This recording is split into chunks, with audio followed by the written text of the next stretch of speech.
The storm outside was relentless. Rain clawed at the windows like desperate fingers. The wind howled through the trees surrounding the old cabin where 16-year-old Mira and her mother had come to spend the weekend. They had only just arrived that evening, escaping the noise of the city for a few quiet days. It was supposed to be peaceful. But peace does not visit every place. Mira lay in the second-floor bedroom, buried under a thick wool blanket, her phone out of service, and the power flickering. The room smelled faintly of wood rot and dust, and the old floorboards creaked even when no one was walking. She turned over, trying to sleep. Thunder growled in the sky. Then came the first knock. It was faint, like wood tapping against wood. Mira sat up. "Mom?" No response. She waited. Nothing. Must be the wind, she told herself. Trees hitting the side of the house. She lay back down, pulled the blanket tighter, and closed her eyes. Knock, knock, knock.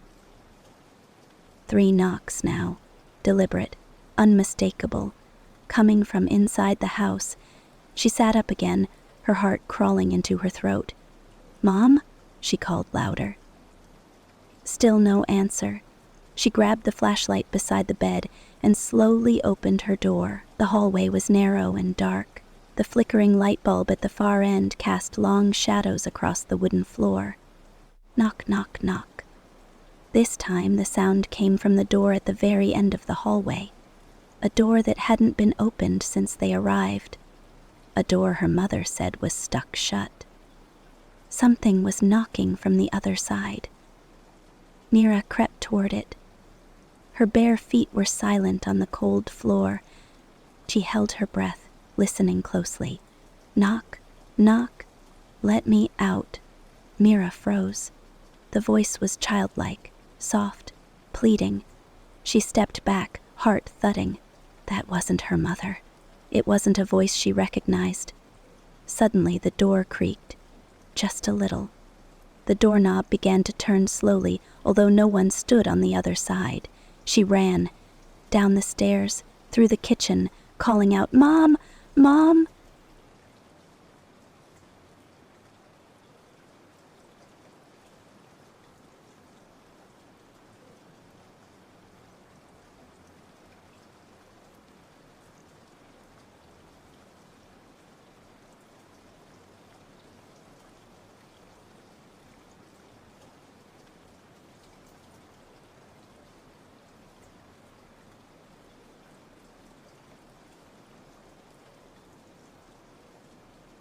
No answer. The storm outside had grown worse, the windows shuddering with each gust of wind. Then Mira noticed the front door was wide open. She stepped outside into the rain, barefoot and shaking, yelling, "Mom!" And that's when she saw them. Footprints. Small, bare footprints in the mud, leading away from the cabin and into the woods. They didn't belong to her or her mother. They were too small, like a child's. A flicker of movement at the tree line. Something pale. Watching. Then the front door slammed shut behind her. Mira screamed and ran back, but the door wouldn't open. Locked. She banged on it. Nothing. No sound inside. No lights. Then, from the other side of the door, she heard a soft whisper. "Let me in now?" She turned slowly.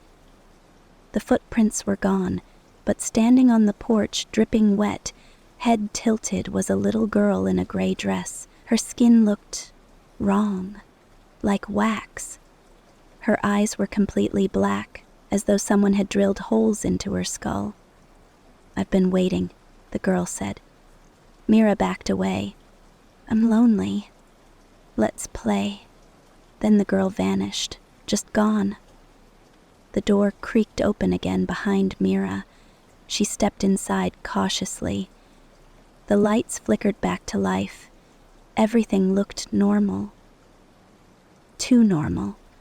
The fire was burning in the hearth. A kettle whistled gently in the kitchen. and her mother was sitting at the dining table. "Mom!" Mira ran to her. "Where were you?" Her mother turned slowly. Her eyes were black. "Mira," she whispered in a voice that wasn't her mother's at all. "You let her in." The windows all shattered at once. The lights went out. And from upstairs, knock, knock, knock. Then a giggle.